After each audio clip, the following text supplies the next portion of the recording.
Ya, kalau tadi kita cerita mengenai masalah arsitektur, ya, arsitektur bagian dari satu kebudayaan. Nah, kebudayaan itu adalah proses dari cipta rasa dan kasa daripada manusia pada saat di konteksnya pada masa saat itu gitu.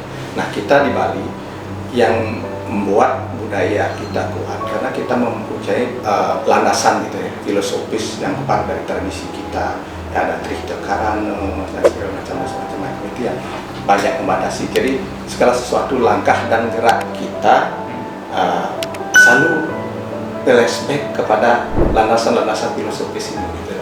Baik mereka namanya tata laku apa segala macam itu semua. Kalau tata laku kita diimplementasikan dalam arsitektur itu dalam konteks plan itu ada sebutnya kalau dalam wujud pasar itu menjadi triangle, semua turunannya daripada filosofi yang ada di daerah kita. Nah, itu kearifan itu yang kita bisa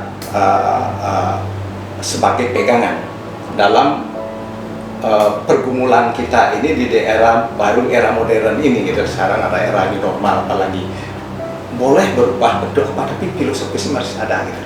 Kalau dulu kita mengacu rumah tinggal besar di Bali, tatanan ini belum ada ya. Bali Dajo, Bali Dangin, Bali Telur, dapur itu di mana?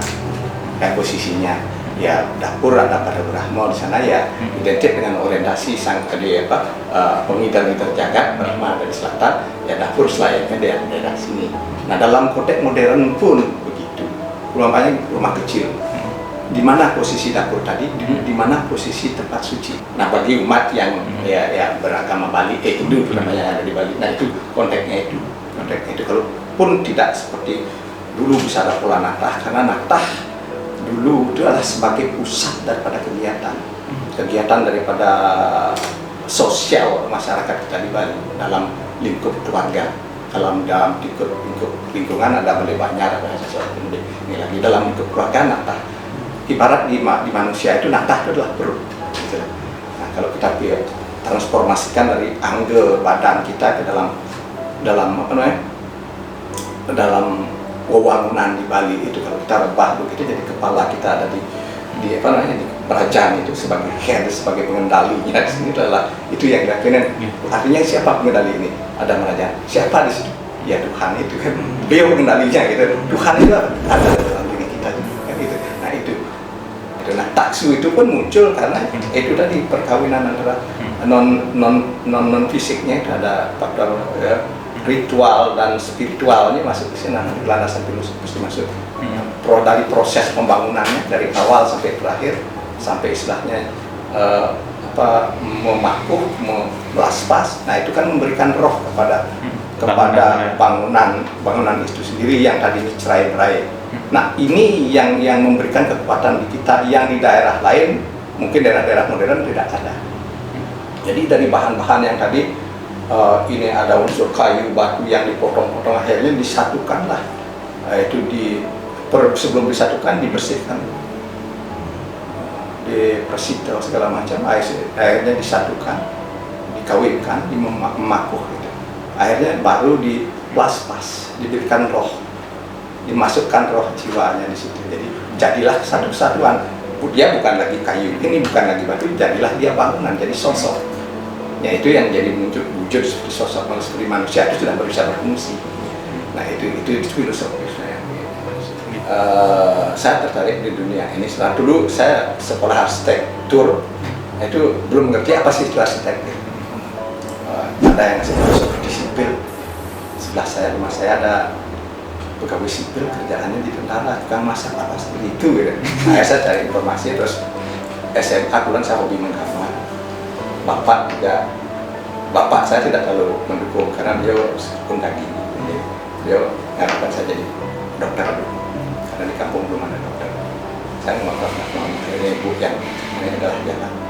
Akhirnya saya didorong juga untuk SMA. Kemudian saya sering membuat soal menggambar SMA ujian saya bikin dan dibuat. Dari situ akhirnya saya belajar begini arsitektur. Ternyata dan pekerjaan saya SMA saya sudah lakukan gitu, menggambar namanya dulu bukan arsitektur, itu buat kakak STM.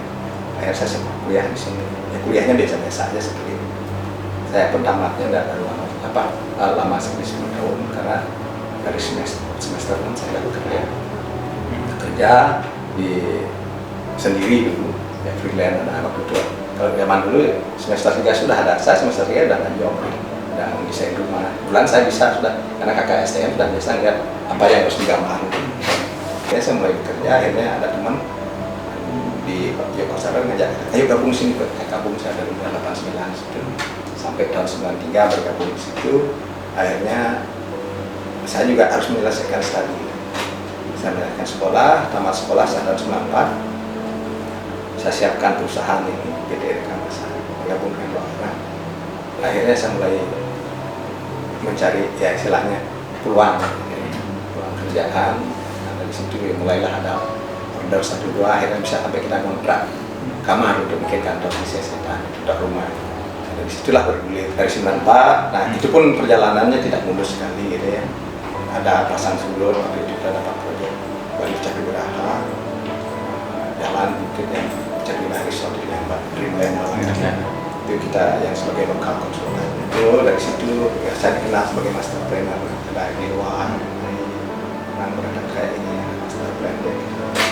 Nah, dari situ berkembang ya, pasang surutnya ada seiring dengan fluktuasi perekonomian dunia juga ya. Tahun 98 ada krisis, 2008 juga ada, ya sekarang ini juga ya begitu ya.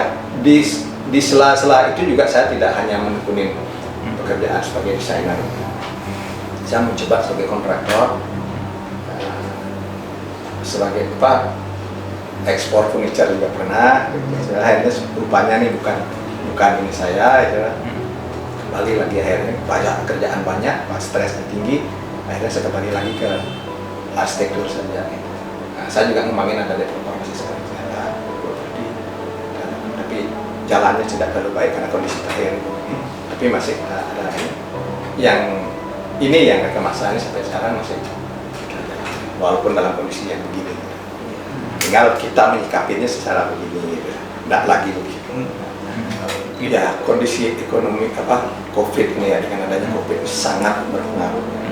Ditambah lagi sebelum itu 5 tahun sebelum itu mungkin Pak dari tahun 2015 ya, properti sudah mengalami penurunan karena ada kebijakan dari pemerintah mengenai LTV ya, yaitu uang muka, besaran uang muka, kebijakan kredit juga diperketat. Akhirnya kepemilikan rumah menengah ke atas itu menurun, villa-villa agak berat jualannya. Yang properti pada saat terakhir ini, masih dekade terakhir ini kan ditunjang oleh adanya rumah subsidi. Ya rumah ini sebuah rumah subsidi yang dari pemerintah. Itu yang masih bisa menggerakkan sektor properti. Ya artinya banyak teman yang sudah turun. Kalau boleh kalau saya juga di REI ya sebagai wakil ketua bagian perumahan dan bangunan komersial. Pada saat itu penjualan kita terkoreksi hampir 60%. 60% masa dulu. Ditambah sekarang pandemi ini tambah lagi. Saya tidak tahu sekarang bulan saya tidak lagi di REI. Tetapi yang masih jalan adalah rumah-rumah subsidi. Itu. Dan tentunya dengan bisnis arsitektur ada ya jasa arsitektur ini ya. Memang sudah langsung ini dampaknya sangat langsung dia berdampak ya, gitu. Ya ada penurunan income, terkoreksinya tinggi sekali. Nah, untuk teman-teman nggak tahu ya, kalau mungkin yang bergerak di pemerintahan ya nggak tahu saya bukan secara ya di sektor swasta sangat terkoreksi. Nah tinggal sekarang bagaimana menyikapi itu itu suasana itu kan. Kita juga karyawan ada, gimana kita, kan tidak mungkin kita mau PHK karyawan, ya kita ajak bareng-bareng. Nah tentunya di tengah-tengah kondisi ini kita tidak boleh terpuruk larut dalam kesedihan atau apa. Itu tentunya kita yakin karena sudah ngalamin dari tahun 90, 98, tahun 2008 pasti akan naik lagi. Nah di tengah kondisi ini justru kesempatan kita untuk mengisi diri. Apa-apa yang belum kita sempat pelajarin kemarin ya itu kita isi. Termasuk kita begitu nanti siap kita udah mulai lagi. Memang ada beberapa proyek yang kita sedang ada juga kita sedang tangani, perencanaan itu masih ada saja. Nah, cuman dari pendanaannya masih agak ini. Nah, cuman ya kita namanya bisnis kan perlu cash flow. Nah ini yang agak mengganggu. Tetapi kita harus seperti apa? Kita tidak boleh kendor. Gimana caranya mempersiapkan juga. Jadi buat generasi penerusnya, penerus saya, anak saya juga arsitek, dan lagi mengikuti pendidikan keprofesian karena dengan tamat 4 tahun itu belum bisa berpraktek sebagai arsitek. Dia harus sekolah lagi paling tidak PPR namanya, PPR, jadi sekolah profesi arsitek setahun. Nah setelah itu baru dia magang lagi 2 tahun, 2000 jam di kantor biru yang memberikan mengizinkan mahasiswa itu magang, dan yang magangnya memang sudah di mentor sebagai mentor magang juga. Dia total 7 tahun dia harus baru dia bisa terjun. Kalau itu dilaksanakan dengan secara mulus simultan. Nah itu mengacu pada undang-undang perdagangan bebas itu ya, bukan buat-buat gitu. Nah itu dari, kalau buat pesan saya, kalau mau ikut di jalur profesional di arsitek ini memang harus ikutin prosesnya itu. Nah setelah itu kan di sini dalam proses ini kita diajarin bagaimana beretika sebagai seorang arsitek, ada kode etik berprofesi. Nah di situ, nah kaitannya dengan begitu, ada pesan tadi kita dari orang Bali, kita punya arsitektur Bali yang ada di Lumbung gitu kan, yang ada di Lumbung yang kita diakui dunia.